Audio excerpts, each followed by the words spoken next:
Olá, amigos ouvintes. Vamos compartilhar hoje do Evangelho segundo o Espiritismo, o capítulo 16. Não se pode servir a Deus e a Mamon. Salvação dos ricos, preservar-se da avareza, Jesus em casa de Zaqueu, parábola do bom, do mal rico, parábola dos talentos, utilidade providencial da riqueza, provas da riqueza e da miséria, desigualdade das riquezas, instruções dos espíritos, a verdadeira propriedade, emprego da riqueza, desprendimento dos bens terrenos e transmissão da riqueza. Item 1. Salvação dos ricos.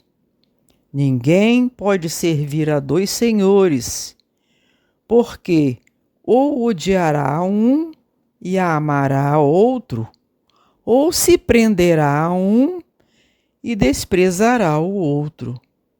Não podeis servir simultaneamente a Deus e a Mamon. Lucas 16, 13. Item 2. Então aproximou-se dele um mancebo e disse: Bom mestre, que bem devo fazer para adquirir a vida eterna? Respondeu-lhe Jesus: Por que me chamas bom? Bom, só Deus o é. Se queres entrar na vida, guarda os mandamentos. Que mandamentos? Retrucou o mancebo. Disse Jesus: Não matarás, não cometerás adultério, não furtarás, não darás testemunho falso, honra teu pai e a tua mãe, e ama teu próximo como a ti mesmo. O moço lhe replicou: Tenho guardado todos esses mandamentos, desde que cheguei à mocidade. Que é o que ainda me falta? Disse Jesus: Se queres ser perfeito, vai, vende tudo o que tens, dá-os aos pobres e terás um tesouro no céu. Depois, vem e segue-me. Ouvindo essas palavras, o moço se foi todo tristonho, porque possuía grandes haveres. Jesus disse então a seus discípulos: Digo-vos em verdade, que bem difícil é que um rico entre no reino dos céus. Ainda uma vez vos digo, é mais fácil que um camelo passe pelo buraco de uma agulha do que entrar um rico no reino dos céus. Mateus 19, 16 a 22, Lucas 18, 18 a 25, Marcos 10, de 17 a 25. Item 3. Preservar-se da avareza. Então, no meio da turba, um homem lhe disse: Mestre, dize a meu irmão que divida comigo a herança que nos tocou. Jesus lhe disse: Ó homem, que me designou para vos julgar ou para fazer as vossas partilhas? Ó homem, quem me designou para vos julgar ou para fazer as vossas partilhas? E acrescentou: Tende cuidado de preservar-vos de toda a avareza, porquanto, seja qual for a abundância em que o homem se encontre, sua vida não depende dos bens que ele possua. Disse-lhes a seguir esta parábola: Havia um rico homem cujas terras tinham produzido extraordinariamente, e que se entretinha a pensar consigo mesmo assim: que hei de fazer, pois já não tenho lugar onde possa encerrar tudo o que vou colher? Aqui está, disse, o que farei? Demolirei os meus celeiros e construirei outros maiores, onde porei toda a minha colheita e todos os meus bens. E direi à minha alma: minha alma, tens de reserva muitos bens para longos anos. Repousa, come, bebe e goza. Mas Deus, ao mesmo tempo, disse ao homem: que insensato és! Esta noite mesmo tomar-te-ão uma alma. Para que servirá o que acumulaste? É o que acontece àquele que acumula tesouros para si próprios e que não é rico diante de Deus.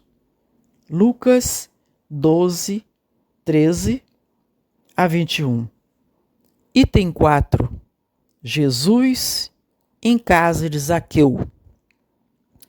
Tendo Jesus entrado em Jericó, passava pela cidade e havia ali um homem chamado Zaqueu, chefe dos publicanos e muito rico, o qual, desejoso de ver a Jesus para conhecê-lo, não conseguia devido à multidão, por ser ele de estatura muito baixa. Por isso, correu à frente da turba e subiu a um sicômoro para o ver quando passasse. Ele tinha de passar por ali. Chegando a esse lugar, Jesus dirigiu para o alto o olhar e, vendo-o, disse-lhe: Zaqueu, dá-se pressa em descer, porquanto preciso que me hospedes hoje em sua casa. Zaqueu desceu imediatamente e o recebeu jubiloso.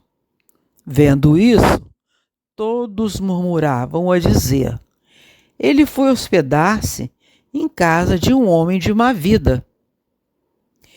Entretanto, Zaqueu, pondo-se diante do Senhor, disse-lhes: Senhor, dou a metade dos meus bens aos pobres, e se causei dano a alguém, seja no que for, indenizo-o com 4 tantos.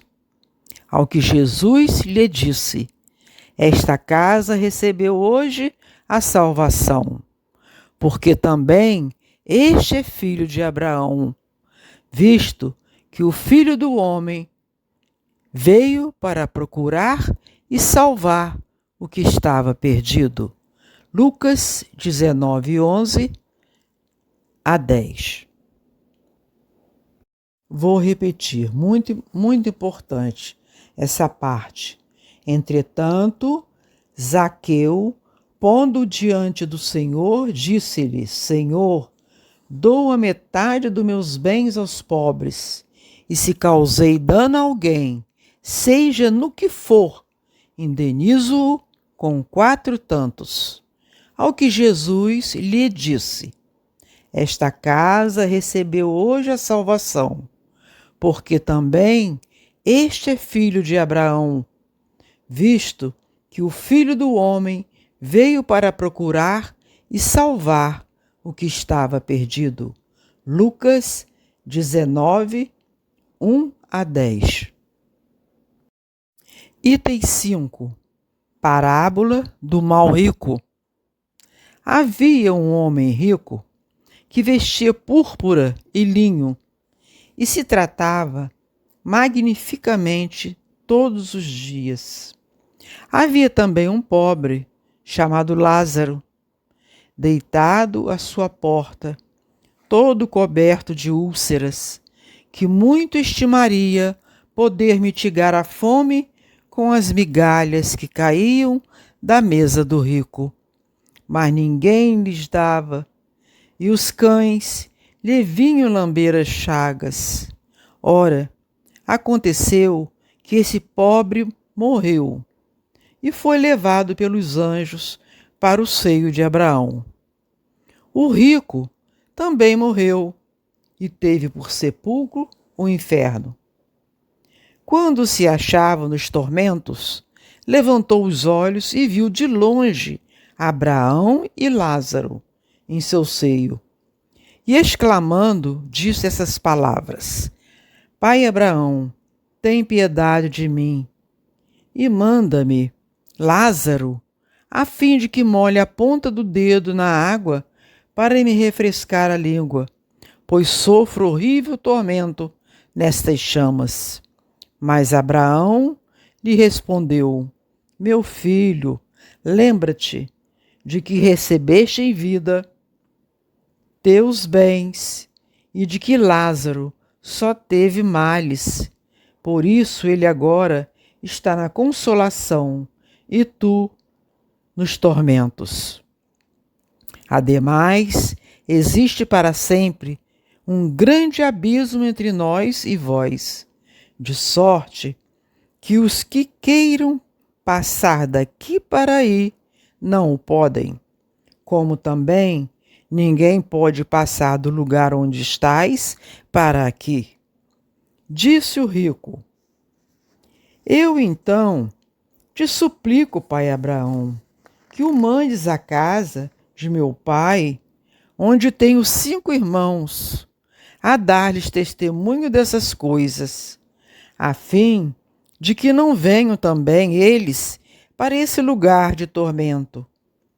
Abraão lhe retrucou: Eles têm Moisés e os profetas, que os escutem.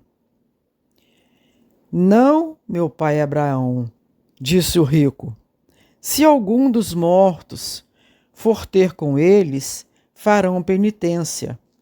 Respondeu-lhe Abraão: Se eles não ouvem a Moisés, nem aos profetas, também não acreditarão ainda, mesmo que algum dos mortos ressuscite. Lucas 13:19 a 31. Item 6. Parábola dos talentos. O Senhor age como um homem que, tendo de fazer longa viagem fora do seu país, chamou seus servidores e lhes entregou seus bens. Depois de dar 5 talentos a um, 2 a outro e 1 a outro, a cada um segundo a sua capacidade, partiu imediatamente. Então, o que recebeu 5 talentos foi-se, negociou com aquele dinheiro e ganhou 5 outros. O que recebera 2, ganhou do mesmo modo outros tantos. Mas o que apenas recebera 1, cavou um buraco na terra e aí escondeu o dinheiro de seu amo. Passado longo tempo, o amo daqueles servidores voltou e os chamou a contas. Veio o que recebera 5 talentos e lhe apresentou outros 5, dizendo: Senhor, entregaste-me 5 talentos, aqui estão. Além desses, mais 5 que ganhei. Respondeu-lhe o amo: Servidor bom e fiel, pois que foste fiel em pouca coisa, confiar-te-ei muitas outras. Compartilha da alegria do teu Senhor. O que recebera 2 talentos, apresentou-se a seu turno e lhe disse: Senhor, entregaste-me 2 talentos, aqui estão. Além desses, 2 outros que ganhei. O amo lhe respondeu: Bom e fiel servidor, pois que fosse fiel em pouca coisa, confiar-te-ei muitas outras. Compartilha da alegria do teu Senhor. Veio em seguida o que recebeu apenas 1 talento e disse: Senhor, sei que és homem severo, que ceifas onde não semeaste e colhes de onde nada puseste. Por isso, como te temia, escondi o teu talento na terra. Aqui o tens, restitua o que te pertence. O homem, porém, lhe respondeu: servidor mau e preguiçoso, se sabias que ceifo onde não semeei e que colho onde nada pus, devias pôr o meu dinheiro nas mãos dos banqueiros, a fim de que, regressando, eu retirasse com juros o que me pertenceste. Tire-lhe, pois, o talento que está com ele, e dei-o ao que tem 10 talentos. Porquanto dar-se-á a todos que já têm, e esses ficarão cumulados de bens. Quanto àqueles que nada têm, tirar-se-lhe-á o mesmo o que pareça ter, e seja esse servidor inútil lançado nas trevas exteriores, onde haverá prantos e ranger de dentes. Mateus 25, 14 a 30.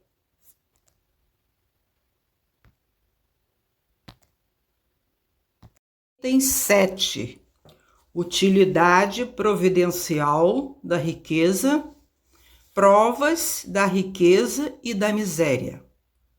Se a riqueza houvesse de constituir obstáculo absoluto à salvação dos que a possuem, conforme se poderia inferir de certas palavras de Jesus, interpretadas segundo a letra e não segundo o Espírito, Deus, que a concede, teria posto nas mãos de alguns um instrumento de perdição, sem apelação nenhuma, ideia que repugna a razão. Sem dúvida, pelos arrastamentos a que dá causa, pelas tentações que gera e pela fascinação que exerce, a riqueza constitui uma prova muito arriscada, mais perigosa do que a miséria. É o supremo excitante do orgulho, do egoísmo e da vida sensual. É o laço mais forte que prende o homem à terra e lhe desvia do céu os pensamentos. Produz tal vertigem que muitas vezes aquele que passa da miséria à riqueza esquece de pronto a sua primeira condição. Os que com ele a partilharam, os que o ajudaram, e faz-se insensível, egoísta e vão. Ao fato, porém, de a riqueza tornar difícil a jornada, não se segue que a torne impossível e não possa vir a ser um meio de salvação para o que dela sabe servir-se, como certos venenos podem restituir a saúde se empregadas a propósito e com discernimento. Quando Jesus disse ao moço que o inquiria sobre os meios de ganhar a vida eterna, desfaze-te de todos os teus bens e segue-me, não pretendeu, de certo, estabelecer como princípio absoluto de cada um deva despojar-se do que possui e que a salvação só a esse preço se obtém, mas apenas mostrar que o apego aos bens terrenos é um obstáculo à salvação. Aquele moço, com efeito, se julgava quite porque observara certos mandamentos e, no entanto, recusava-se à ideia de abandonar os bens que era dono. Seu desejo de obter a vida eterna não ia até o extremo de adquiri-la com sacrifício. O que Jesus lhe propunha era uma prova decisiva, destinada a pôr a nu o fundo do seu pensamento. Ele podia, sem dúvida, ser um homem perfeitamente honesto na opinião do mundo, não causar dano a ninguém, não maldizer do próximo, não ser vão nem orgulhoso, honrar a seu pai e a sua mãe, mas não tinha verdadeira caridade. Sua virtude não chegava até a abnegação. Isso que Jesus quis demonstrar. Fazia uma aplicação do princípio: fora da caridade não há salvação. A consequência dessas palavras, em sua acepção rigorosa, seria a abolição da riqueza, por prejudicial à felicidade futura, e como causa de uma imensidade de males na terra. Seria, ademais, a condenação do trabalho que a pode granjear, consequências absurdas que reconduziria o homem à vida selvagem e que, por isso mesmo, estaria em contradição com a lei do progresso, que é lei de Deus. Se a riqueza é causa de muitos males, se exacerba tanto as más paixões, se provoca mesmo tantos crimes, não é a ela que devemos inculpar, mas ao homem que dela abusa, como de todos os dons de Deus. Pelo abuso, ele torna pernicioso. Pelo abuso, ele torna pernicioso o que lhe poderia ser de maior utilidade. É a consequência do estado de inferioridade do mundo terrestre. Se a riqueza somente males houvesse de produzir, Deus não a teria posto na terra. Compete ao homem fazê-la produzir o bem. Se não é um elemento direto de progresso moral, é, sem contestação, poderoso elemento de progresso intelectual. Com efeito, o homem tem por missão trabalhar pela melhoria material do planeta. Cabe-lhe desobstruí-lo, saneá-lo, dispô-lo para receber um dia toda a população que a sua extensão comporta. Para alimentar essa população, que cresce incessantemente, preciso se faz aumentar a produção. Se a produção de um país é insuficiente, será necessário buscá-la fora. Por isso mesmo, as relações entre os povos constituem uma necessidade. A fim de mais as facilitar, cumpre sejam destruídos os obstáculos materiais que os separam e tornadas mais rápidas as comunicações. Para trabalhos que são obra dos séculos, teve o homem de extrair os materiais até das entranhas da terra. Procurou na ciência os meios de os executar com maior segurança e rapidez. Mas, para os levar a efeito, precisa de recursos. A necessidade fê-lo criar a riqueza, como fez descobrir a ciência. A atividade que esses mesmos trabalhos impõem lhe amplia e desenvolve a inteligência. E essa inteligência que ele concentra, primeiro, na satisfação das necessidades materiais, o ajudará mais tarde a compreender as grandes verdades morais, sendo a riqueza o meio primordial de execução. Sem ela, não mais grandes trabalhos, nem atividade, nem estimulante, nem pesquisas. Com razão, pois, é a riqueza considerada elemento de progresso. Sons dos Espíritos. Item 9. A verdadeira propriedade. O homem só possui em plena propriedade aquilo que lhe é dado levar deste mundo. Do que encontra ao chegar e deixa ao partir, goza ele enquanto aqui permanece. Forçado, porém, que é a abandonar tudo isso, não tem das suas riquezas a posse real, mas simplesmente a usufruto. Que é, então, o que ele possui? Nada do que é de uso do corpo.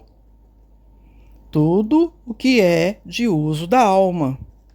A inteligência, os conhecimentos, as qualidades morais, isso que ele traz e leva consigo, o que ninguém lhe pode arrebatar, o que lhe será de muito mais utilidade no outro mundo do que neste. Depende dele ser mais rico ao partir do que ao chegar, visto como, do que tiver adquirido em bem, resultará a sua posição futura. Quando alguém vai a um país distante, constitui a sua bagagem de objetos utilizáveis nesse país. Não se preocupa com os que ali lhe seriam inúteis. Procedei do mesmo modo com relação à vida futura. Aprovisionai-vos de tudo o de que lá vos possais servir. Ao viajante que chega a um albergue, bom alojamento é dado, se o pode pagar. A outro, de parcos recursos, toca um menos agradável. Quanto ao que nada tenha de seu, vai dormir numa enxerga. O mesmo sucede ao homem, a sua chegada no mundo dos espíritos. Depende dos seus haveres o lugar para onde vá. Não será, todavia, com o seu outro que ele o pagará. Ninguém lhe perguntará quanto tinhas na terra, que posição ocupavas, eras príncipe ou operário? Perguntar-lhe-ão que trazes contigo. Não se lhe avaliarão os bens, nem os títulos, mas a soma das virtudes que possua. Ora, sob esse aspecto, pode o operário ser mais rico do que o príncipe. Em vão alegará que antes de partir da terra, pagou o peso de ouro à sua entrada no outro mundo. Responder-lhe-ão: os lugares aqui não se compram, conquistam-se por meio da prática do bem. Com a moeda terrestre, has podido comprar campos, casas, palácios. Aqui tudo se paga com as qualidades da alma. És rico dessas qualidades? Sê bem-vindo e vai para um dos lugares da primeira categoria, onde se esperam todas as venturas. És pobre delas? Vai para um dos da última, onde serás tratado de acordo com os teus haveres. Pascal, Genebra, 1860. Item 10. Os bens da terra pertencem a Deus, que os distribui a seu grado, não sendo o homem, senão o usufrutuário, o administrador, mais ou menos íntegro e inteligente desses bens. Tanto eles não constituem propriedade individual do homem, que Deus, frequentemente, anula todas as previsões e a riqueza foge àquele que se julga com os melhores títulos para possuí-la. Direis, porventura, que isso se compreende no tocante aos bens hereditários, porém não relativamente aos que são adquiridos pelo trabalho. Sem dúvida alguma, se há riquezas legítimas, são estas últimas, quando honestamente conseguidas, porquanto uma propriedade só é legitimamente adquirida quando da sua aquisição não resulta dano para ninguém. Contas serão pedidas até mesmo de um único ceitil mal ganho, isto é, com prejuízo de outrem. O fato, porém, de um homem dever a si próprio a riqueza que possua, seguir-se-á que, ao morrer, alguma vantagem lhe advenha desse fato? Não são a miúde inúteis as preocupações que ele toma para transmiti-la a seus descendentes? Não são a miúde inúteis as precauções que ele toma para transmiti-la a seus descendentes? De certo, porquanto, se Deus não quiser que ela lhes vá ter as mãos, nada prevalecerá contra a sua vontade. Poderá o homem usar e abusar de seus haveres durante a vida sem ter de prestar contas? Não. Permitindo-lhe que a adquirisse, é possível haja Deus tido em vista recompensar-lhes, no curso da existência atual, os esforços, a coragem, a perseverança. Se, porém, ele somente os utilizou na satisfação dos seus sentidos ou do seu orgulho, se tais haveres se lhe tornaram causa de falência, melhor fora não os ter possuído, visto que perde de um lado o que ganhou do outro, mudando o mérito de seu trabalho. Quando deixar a terra, Deus lhe dirá que já recebeu a sua recompensa. M. Espírito Protetor, Bruxelas, 1861. Emprego da riqueza. Item 11. Não podeis servir a Deus e a Mamon. Guardai bem isso em lembrança, vós, a quem o amor do outro domina. Vós, que venderias a alma para possuir tesouros, porque eles permitem, vos eleveis acima dos outros homens e vos proporcionam os gozos das paixões. Não podeis servir a Deus e a Mamon.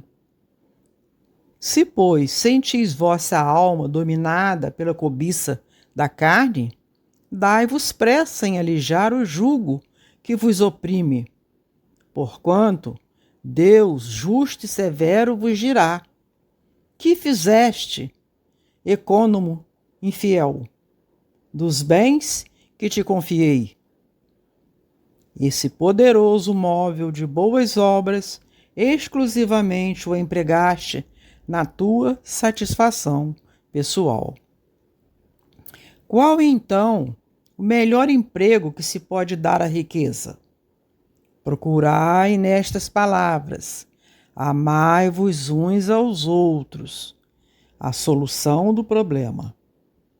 A solução do problema, procurai nessas palavras: amai-vos uns aos outros. Elas guardam o segredo do bom emprego das riquezas. Aquele que se acha animado do amor do próximo tem aí toda traçada a sua linha de proceder. Na caridade está, para riquezas, o emprego que mais apraz a Deus. Não nos referimos, é claro, a essa caridade fria e egoísta, que consiste em a criatura espalhar ao seu derredor o supérfluo de uma existência dourada. Referimos-nos à caridade plena de amor, que procura a desgraça e a ergue sem a humilhar. Rico, dado que te sobra, faze mais, dá um pouco do que te é necessário, porquanto o de que necessitas ainda é supérfluo, mas dá com sabedoria. Não repilas o que se queixa, com receio de que te engane, vai às origens do mal. Alivia, primeiro, em seguida informa-te e vê se o trabalho, os conselhos, mesmo a afeição, não serão mais eficazes do que a tua esmola. Difunde em torno de ti, como os socorros materiais, o amor de Deus, o amor do trabalho, o amor do próximo. Coloca tuas riquezas sobre uma base que nunca lhes faltará e que te trará grandes lucros.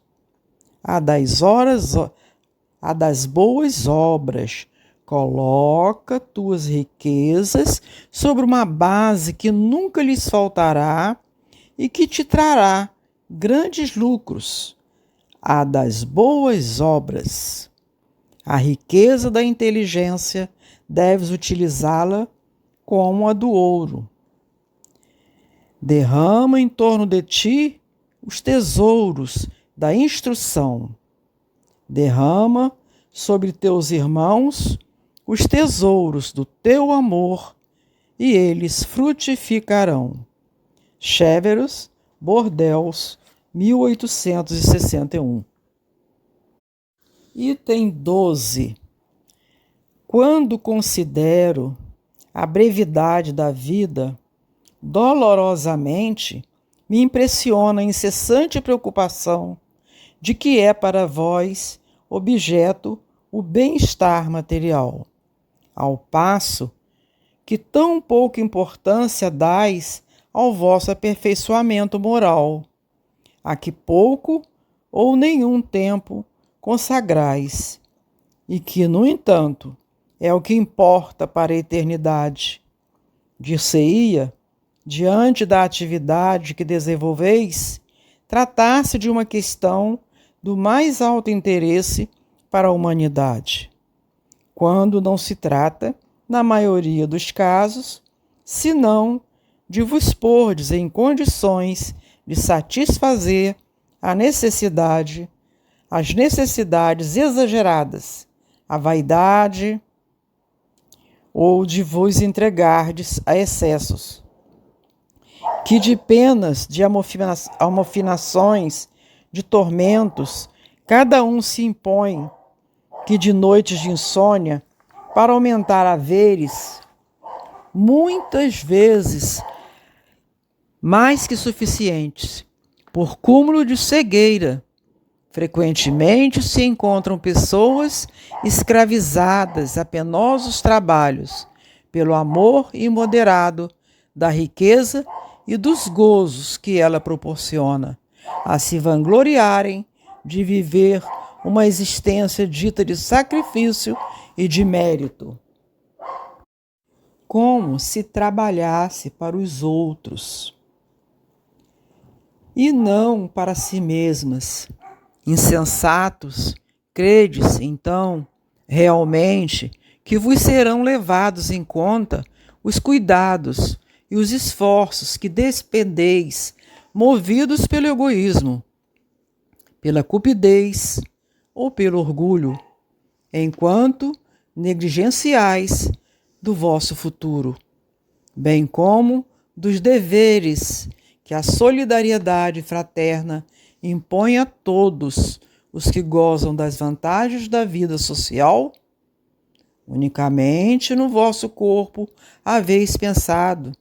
Seu bem-estar, seus prazeres foram o objetivo exclusivo da vossa solicitude egoística. Por ele que morre, desprezastes o vosso espírito, que viverá sempre. Por isso mesmo, esse Senhor, tão animado e acariciado, se tornou o vosso tirano. Ele manda sobre o vosso espírito, que se lhe constitui escravo. Seria essa a finalidade da existência que Deus vos outorgou? Um espírito protetor, Cracóvia, 1861. Item 13. Sendo o homem o depositário, o administrador dos bens que Deus lhe pôs nas mãos, contas severas lhe serão pedidas do emprego que lhe haja feito. Ele dado em virtude do seu livre-arbítrio. O mau uso consiste em os aplicar exclusivamente na sua satisfação pessoal. Bom é o uso. Ao contrário, todas as vezes que deles resulta um bem qualquer para outro, o merecimento de cada um está na proporção do sacrifício que se impõe a si mesmo. A beneficência é apenas um modo de empregar-se a riqueza. Ela dá alívio à miséria presente, aplaca a fome, preserva do frio e proporciona abrigo ao que não o tem. Dever, porém, igualmente imperioso e meritório é o de prevenir a miséria. Tal, sobretudo, a missão das grandes fortunas, missão a ser cumprida mediante os trabalhos de todo gênero que com elas se podem executar. Nem pelo fato de tirarem desses trabalhos legítimo proveito, os que assim as empregam, deixaria de existir o bem resultante delas, porquanto o trabalho desenvolve a inteligência e exalça a dignidade do homem, facultando-lhe dizer, altivo, que ganha o pão que come, enquanto a esmola humilha e degrada. A riqueza concentrada em uma mão deve ser qual fonte de água viva que espalha a fecundidade e o bem-estar ao seu derredor. Ó vós ricos, que a empregardes segundo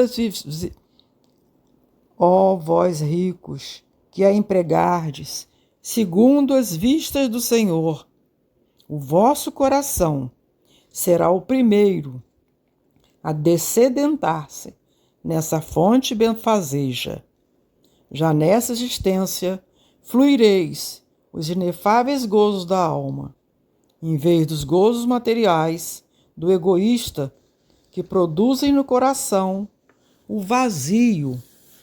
Vossos nomes serão benditos na terra, e quando a deixardes, o soberano Senhor vos dirá, como na parábola dos talentos: bom e fiel servo, entra na alegria do teu Senhor. Nessa parábola, o servidor que enterrou o dinheiro que lhe fora confiado é a representação dos avarentos, em cujas mãos se conserva improdutiva a riqueza. Se, entretanto, Jesus fala principalmente das esmolas, é que naquele tempo e no país em que ele vivia não se conheciam os trabalhos que as artes e a indústria criaram depois e nas quais as riquezas podem ser aplicadas utilmente para o bem geral. A todos os que podem dar, pouco ou muito, direi, pois, dai esmola quando for preciso, mas tanto quanto possível, convertei-a em salário, a fim de que aquele que a receba não se envergonhe dela. Fenelon, Argel, 1860. Item 14. Desprendimento dos bens terrenos. Desprendimento dos bens terrenos. Venho, meus irmãos, meus amigos, trazer-vos o meu óbolo, a fim de vos ajudar a avançar, desassombradamente, pela senda do aperfeiçoamento em que entrastes. Nós nos devemos uns aos outros, somente pela união sincera e fraternal entre os espíritos e os encarnados será possível a regeneração. O amor aos bens terrenos constitui um dos mais fortes óbices ao vosso adiantamento moral e espiritual. Pelo apego à posse de tais bens, destruís as vossas faculdades de amar, com as aplicardes todas as coisas materiais. Sede sinceros. Proporciona a riqueza uma felicidade sem mescla? Sede sinceros. Proporciona a riqueza uma felicidade sem mescla? Quando tendes cheios os cofres, não há sempre um vazio no vosso coração?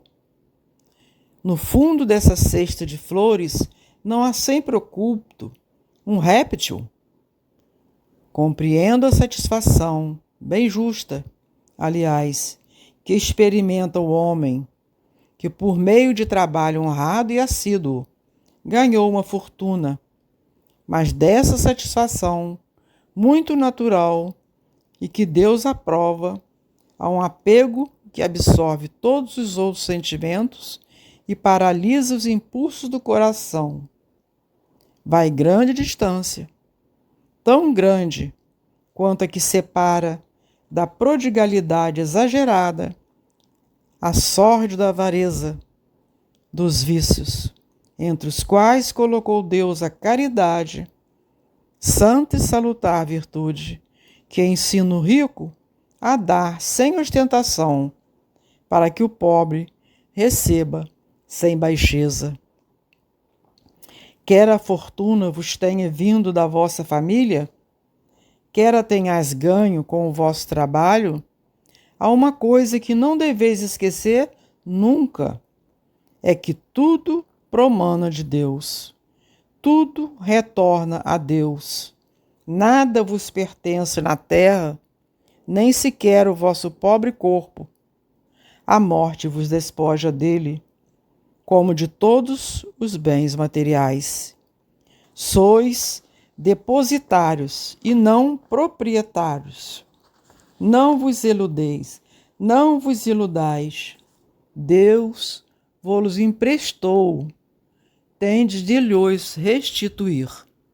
E ele empresta sob a condição de que o supérfluo, pelo menos, caiba aos que carecem do necessário. Um dos vossos amigos vos empresta certa quantia. Por pouco honesto que sejais, fazeis questão de lhe restituirdes escrupulosamente e lhe ficais agradecido. Pois bem, essa é a posição de todo homem rico. Deus é o amigo celestial que lhe emprestou a riqueza, não querendo para si mais do que o amor e o reconhecimento do rico. Exige desse, porém, que a seu turno dê aos pobres, que são tanto quanto ele seus filhos. A ardente e desvairada cobiça despertam nos vossos corações os bens que Deus vos confiou. Já pensastes, quando vos deixais apegar imoderadamente a uma riqueza perecível e passageira, como vós mesmos, que um dia tereis de prestar contas ao Senhor daquilo que vos veio dele? Ouvidais que pela riqueza vos revestistes do caráter sagrado de ministros da caridade na terra, para serdes da aludida riqueza dispensadores inteligentes?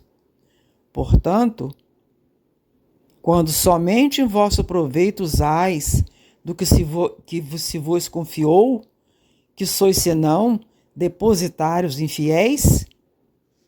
Que resulta desse esquecimento voluntário dos vossos deveres?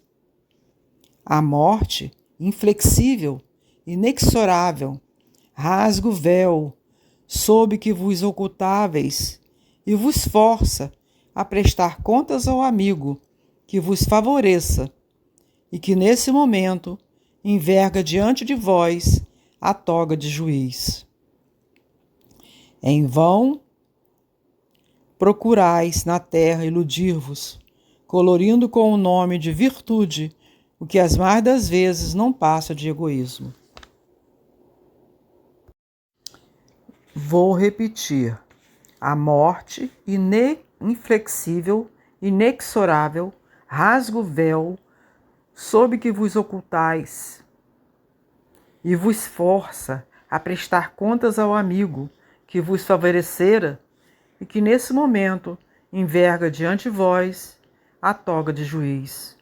Em vão procurar na terra iludir-vos, colorindo com o nome de virtude o que as mais das vezes não passa de egoísmo. Em vão chamais economia e previdência ao que apenas é cupidez e avareza, ou generosidade ao que não é senão prodigalidade, em proveito vosso. Um pai de família, por exemplo, se abstém de praticar a caridade, economizará, amontoará ouro para, diz ele, deixar aos filhos a maior soma possível de bens e evitar que caiam na miséria.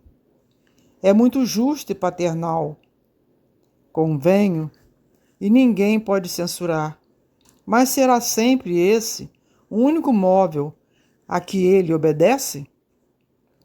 Não será muitas vezes um compromisso com a sua consciência para justificar aos seus próprios olhos e aos olhos do mundo seu apego pessoal aos bens terrenais? Admitamos, no entanto, seja o amor paternal o único móvel que o guie.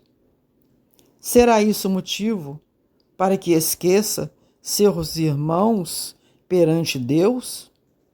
Será isso motivo para que esqueça seus irmãos perante Deus? Quando já ele tem o supérfluo, deixará na miséria os filhos, por lhes ficar um pouco menos desse supérfluo? Não será, antes, dar-lhes uma lição de egoísmo e endurecer-lhes os corações? Não será estiolar neles o amor ao próximo? Pais e mães, laborais em grande erro, se credes que desse modo granjeais maior afeição dos vossos filhos, ensinando-lhes a ser egoístas para com os outros. Ensinai-lhes a sê-lo para com vós mesmos. A um homem que muito haja trabalhado e com o suor do seu rosto acumulou bens, é comum ouvir dizer que, quando o dinheiro é ganho, melhor se lhe conhece o valor. Nada mais exato. Pois bem, pratique a caridade dentro das suas possibilidades. Esse homem que declara conhecer todo o valor do dinheiro, e maior será o seu merecimento do que daquele que, nascido na abundância, ignora as rudes fadigas do trabalho. Mas também, se esse homem, que se recorda dos seus penares, dos seus esforços, for egoísta, impiedoso para com os pobres, bem mais culpado se tornará do que o outro, pois quanto melhor cada um conhece por si mesmo as dores ocultas da miséria, tanto mais propenso deve sentir-se em aliviá-las nos outros. Infelizmente, sempre há no homem que possui bens de fortuna um sentimento tão forte quanto o apego aos mesmos bens. É o orgulho. Não raro, vê-se o arrivista atordoar com a narrativa de seus trabalhos e de suas habilidades o desgraçado que lhe pede assistência, em vez de acudi-lo e acabar dizendo: faça o que eu fiz. Segundo o seu modo de ver, A bondade de Deus não entra por coisa alguma na obtenção da riqueza que conseguiu acumular. Pertence-lhe a ele, exclusivamente, o mérito de a possuir. O orgulho lhe põe sobre os olhos uma venda e lhe tapa os ouvidos.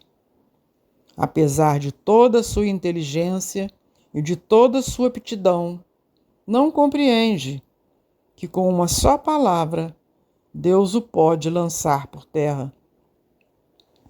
Esbanjar a riqueza não é demonstrar desprendimento dos bens terrenos, é descaso e indiferença. Depositário desses bens, não tem o homem o direito de os dilapidar, como não tem o de os confiscar em seu proveito.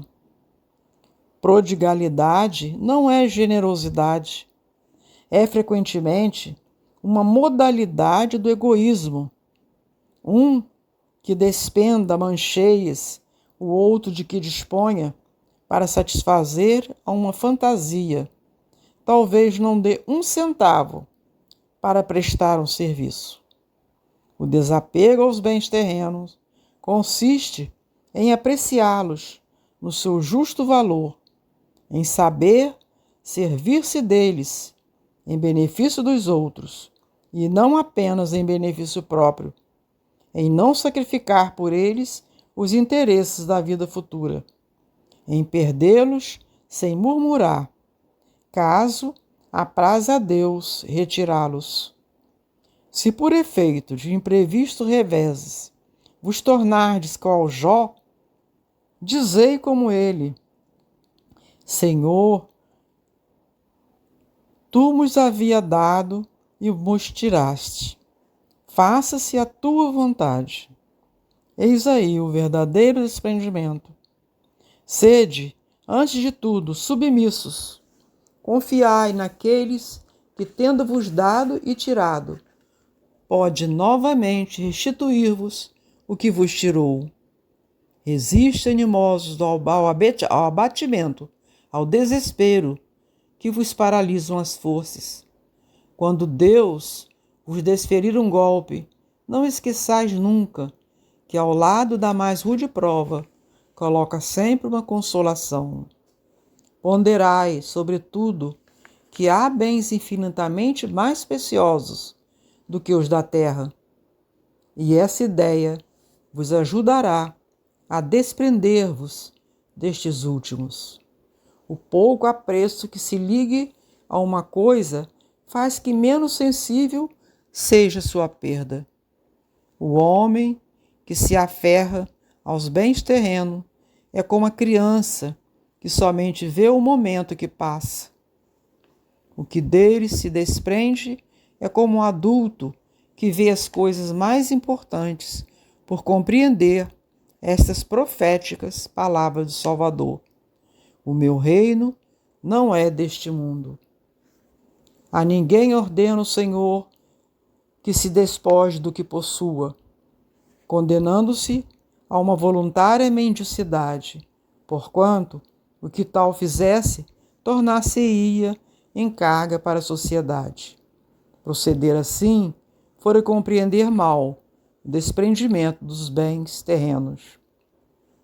Fora egoísmo do outro gênero, porque seria o indivíduo eximir-se da responsabilidade que a riqueza faz pesar sobre aquele que a possui. Deus a concede a quem bem lhe parece, a fim de que a administre em proveito de todos.